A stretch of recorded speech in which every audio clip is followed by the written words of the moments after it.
Welcome, welcome. Thank you for joining us for the second episode of Release Notes live stream. All right, let's dive in. To kick us off, we want to tell you a little bit about what Release Notes is all about. In case you missed our first episode, we introduced this series to serve as a regular one-stop shop for everything, all that new in Figma. We're going to remind you what we shipped recently, and because we can't host a live stream without new feature drops, we'll of course be sharing new releases live today. If you like this format, let us know and we'll keep it going. My name is Kaitie Chambers, and I'm an advocate here at Figma. And my name is Jake, and I'm a developer advocate on the community team at Figma, and we're so excited to share today's content with you. Joining us today, we also have Figmate Kari from our engineering team, who will be helping us with some live demos. So excited for that. All of our social handles are listed under our name, so you can connect and follow us there. All right, Jake, you ready to get started? I think so. Let's do it. All right, so we're going to get started today with Figma Design. First, an update on UI 3. As hopefully everyone knows at this point, Figma's redesigned UI 3 is now available for all users. The team has been shipping constant updates to UI 3 since it launched at Config to improve the experience. So if you're still in UI 2, this is your reminder to check out everything new in UI 3. Speaking of new in UI 3, we have a few updates that are only available in UI 3. First, we have an update to the swap instance modal. When you want to swap out a component instance, the modal has gotten a refresh to make it easier and cleaner to navigate. You'll see a new grid and list views that match the assets panel in UI 3, and the option to see components in a single list or with subfolders to respect the structure of your design system, team design system. Second, we have the prototyping modal. At Config this year, we made the prototyping modal resizable so you can use more screen space to set up your prototyping interactions and see the details for multiple actions.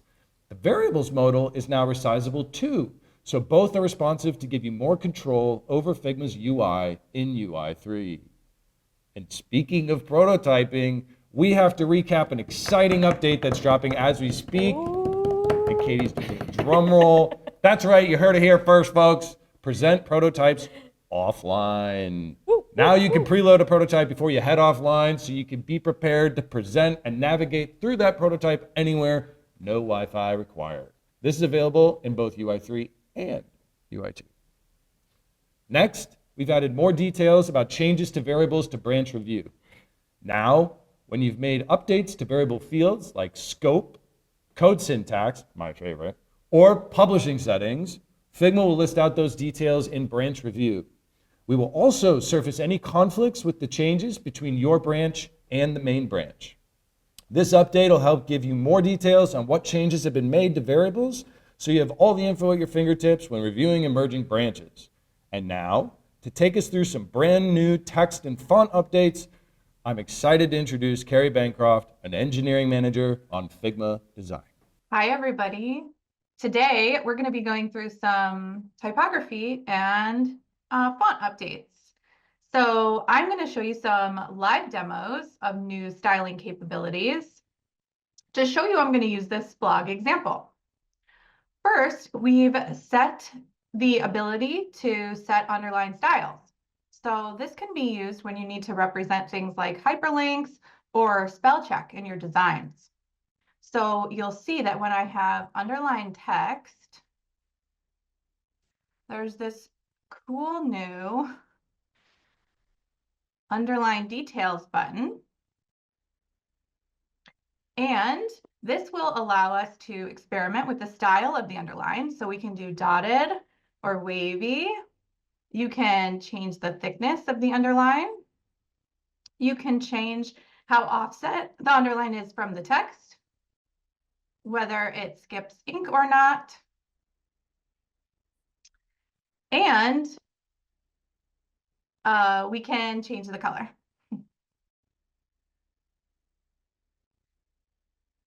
My favorite part of this is that when I go to create my next underline, it will remember and apply that underline for the same decorations. This update will be live next week, so keep an eye out for it in your Figma account. The second styling update is the ability to set mixed paragraph spacing within the same text node. So here you'll see that I have this text node with a couple of paragraphs in it. these paragraphs are currently set to a spacing of 12. So now I can set different paragraph spacing for each paragraph.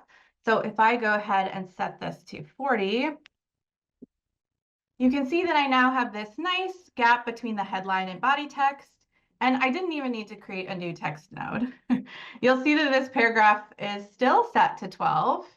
And so when I look at the overall text node, you'll see paragraph spacing is mixed.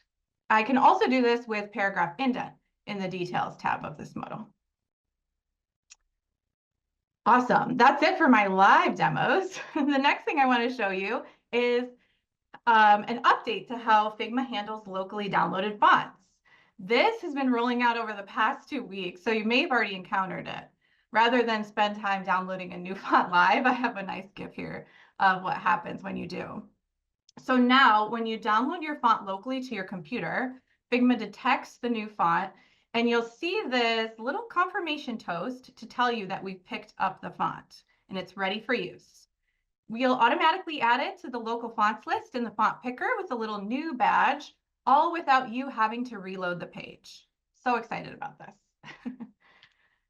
And the other font update I'm going to show is a quick update to the missing font modal. The modal itself has been refreshed to make it easier to replace missing fonts. We've organized all missing fonts by font family, so it requires less work to update multiple missing fonts. We've also added the ability to replace a missing font on a single text node, in addition to every node on the page or every node on all pages. That's it for me and Figma Design. Back to you, Jake. Amazing.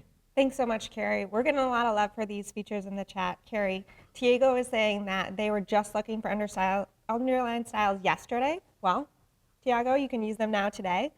Killian said this is exactly what they needed, and folks are loving it. So thanks so much, Kari. Yeah, my favorite feature there with the underline styles is when you like offset it and you're skipping the descenders. Ooh. If the offset extends past the descenders, it becomes solid. It's the coolest It's thing. so slick. It's nice. All right, those are some awesome design updates. Next, I think we should talk about dev mode specifically. I want to talk about a feature that I care quite a lot about called Code Connect. And I know a lot of folks are excited about Code Connect, but for those that are less familiar, similar to how we think about components in Figma, components exist in code too. And how these patterns can be aligned across design and development is the shared language of design systems. These patterns increase efficiency and quality because using a component that already exists in code is a lot easier than pixel-perfect style translation. So in an ideal state, an engineer inspects components in a design in Figma and knows exactly what component to grab from the code base. But even in good design systems, Kaitie, this can require a lot of mental energy and take developers out of their flow. Code Connect allows your team to provide the exact component code that your engineers need to see directly in line in Figma, saving them time and reducing wasted cycles aligning on UI. Wow, sounds like a huge time saver, Jake. But how does someone get started doing something like that? Yeah, so that's a question I get a lot. So essentially the way Code Connect works is you have files in your code base that are published to components in Figma, so that when components in Figma are selected, your code base informed code snippets show up. But in order to set that up in our code base, we need to create Code Connect files for every component. In the latest version of Code Connect, we made it even easier to get skeleton versions of those files generated. So, after you install Code Connect in your code base, you can use the Code Connect wizard. Ooh, wizards. To rapidly scaffold out these files in our code base. We provide the wizard with the Figma library file and the location of components in the code base. From there, Code Connect ultimately is going to try and translate Figma properties to the equivalent properties in code. And sometimes the names are exactly the same, but sometimes they aren't. They often aren't, actually. This wizard does a pretty good job at guessing how to translate between those two places, but we can also optionally allow AI to fill in even more of the gaps in that translation. We don't use AI unless you choose to, and it's enabled in your Figma settings and only used for mapping, not stored or used for training. So once that's done, the The wizard will show all the matches it found between our code base and Figma, and we can fix any missed mappings at this point. Once that's ready to go, we can provide a destination for the Code Connect files to be generated in our code base, and then all our files are created. It's pretty cool. It's really It actually takes less time to do that than it does to tell you about it. So all right, once we have the Code Connect set up in our code base, we go back into Figma. All our Code Connect is authored and published to Figma, and our engineers can benefit from that work in dev mode. So here's my Figma component, and as we can see, this purple box, that's where our design systems code lies. As a developer, this is much closer to the code that I'm writing at this stage. Until now, we've supported the popular web framework React, but Code Connect now supports more web frameworks. So we can do this for Angular, Vue.js, web components, and plain old HTML, which is one of my favorite languages, by the way. We also support native languages for Jetpack Compose and Swift UI. I mean, we heard your favorite code was CSS, right? Yes. Favorite language. And I mean, it sounds like folks are, with design systems, are often written in many different coding languages. So it's really great that we're supporting more options. Absolutely. And I love how Code Connect kind of meets developers where they're at in this way. Yeah. Another example of this, how it plays out, is that stylistically, there are many ways to structure components in React. This is an example of two different styles for how you could set up a button component to receive an icon property. Neither is right or wrong, and we've seen great systems that do either. But until now, we've only supported the first style on the left, but in the latest version of Code Connect, we now support both of these approaches. So it's so nice to be at that stage of this feature where we're growing into other use cases like this. And it's crucial for us to do that because if we don't support it, it's a real blocker for the folks that prefer this sort of syntax in their design system. Just one more thing. We know how important status updates are to developers. They're usually juggling a lot of different things, so it's easy to get sidetracked. Happy to share that we've updated dev mode notifications to indicate not only when something has been marked ready for dev, but we now have notifications for when there's been a status change or if something has already been completed, making it that much easier to know about changes in Figma without having to check Figma first. That's great. Don't want to miss those things. No, you don't want to miss those things. So now that dev mode is complete, we're ready for dev. I'm ready for slides. Hey, love that. I'm ready to hydrate. So let's dive into all our updates related to Figma Slides.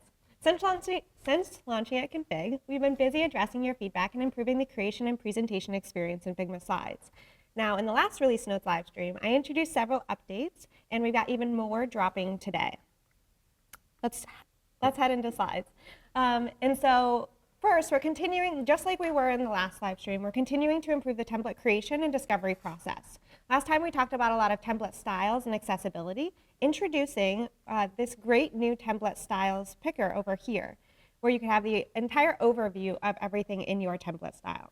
And now you can add template styles directly from this overview modal. So before, you used to have to click into the text styles here to add a text style, or into the color styles here to add a color style to your template style. Well, now in this template styles overview, you can add both your text styles and your color styles right from here. That's pretty cool. I know, it's slick. And on top of that, we know that you needed an easier way to delete and rename your template colors once they were there.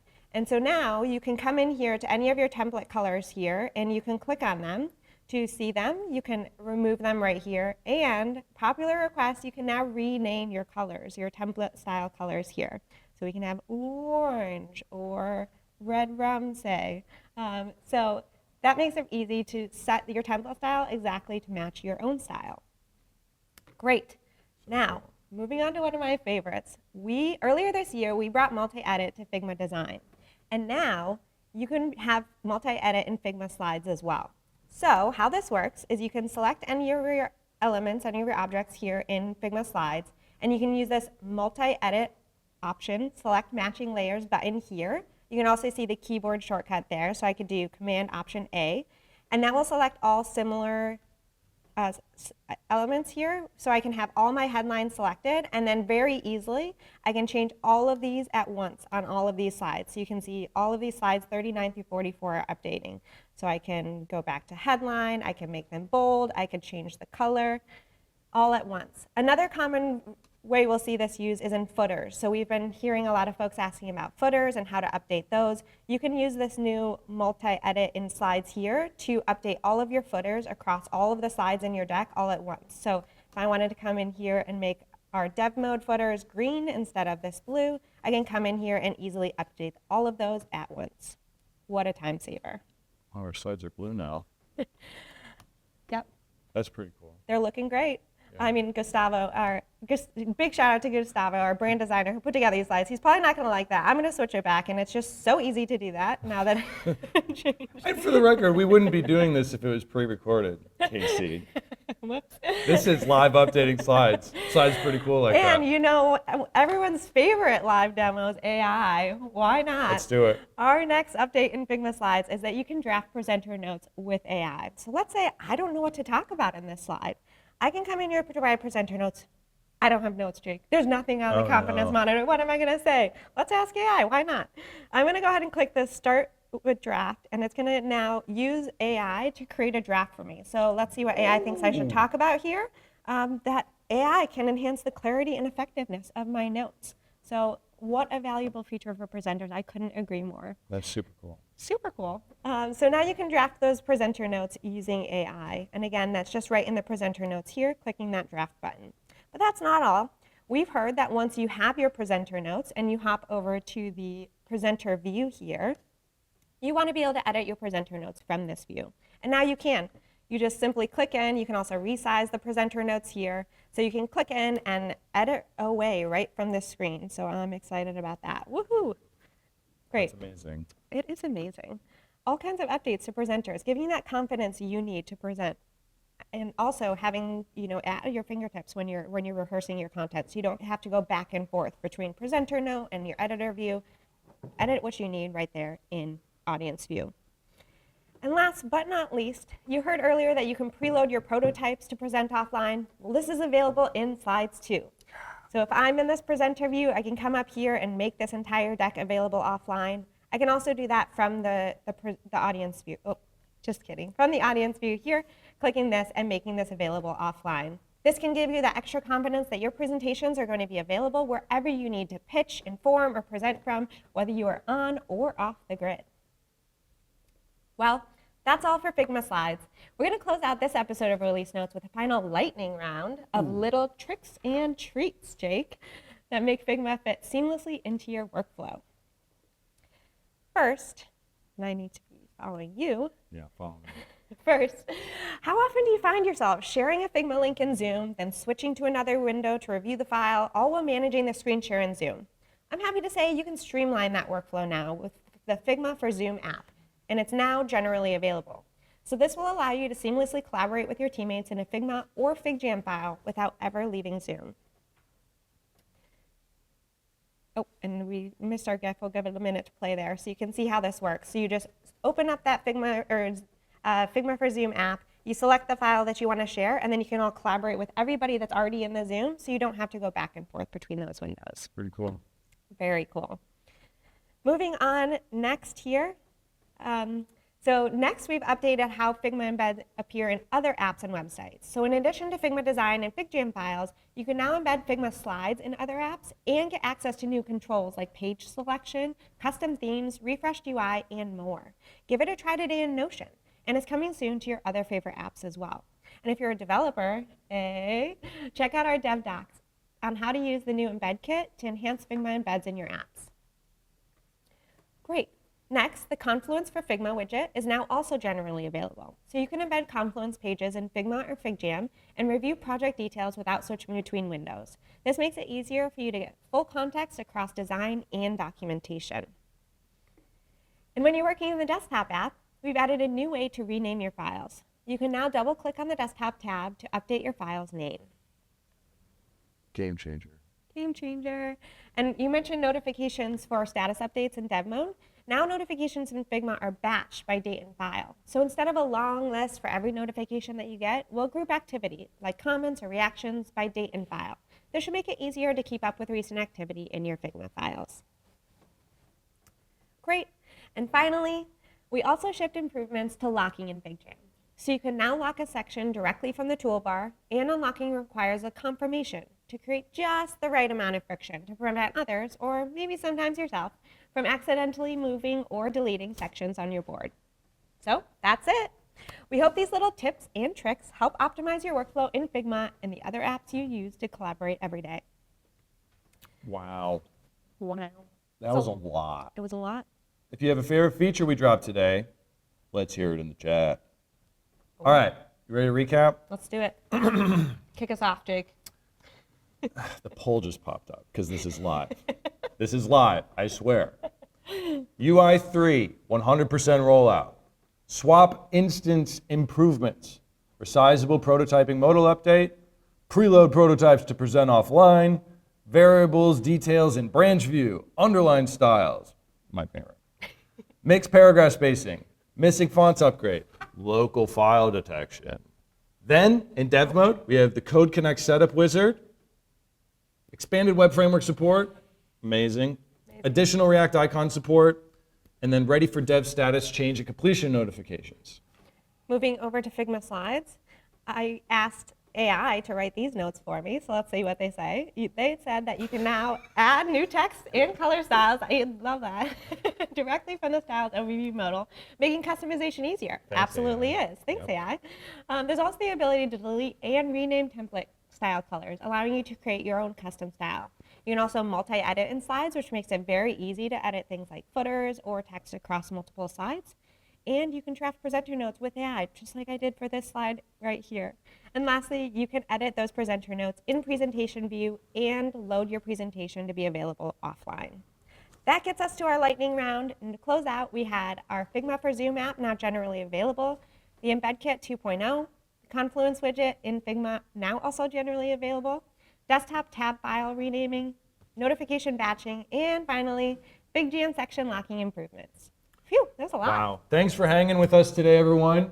Thank you, Kari, and everyone at Figma working to make the platform better every day. I would like to give a big shout out to my co-presenter, Kaitie. Right back at you, Jake. Thank you. Thanks, Jake. We covered a lot of ground today. Thank you all so much for joining us. And if you loved it, let us know in the Zoom poll, and we'll host more of these in the future.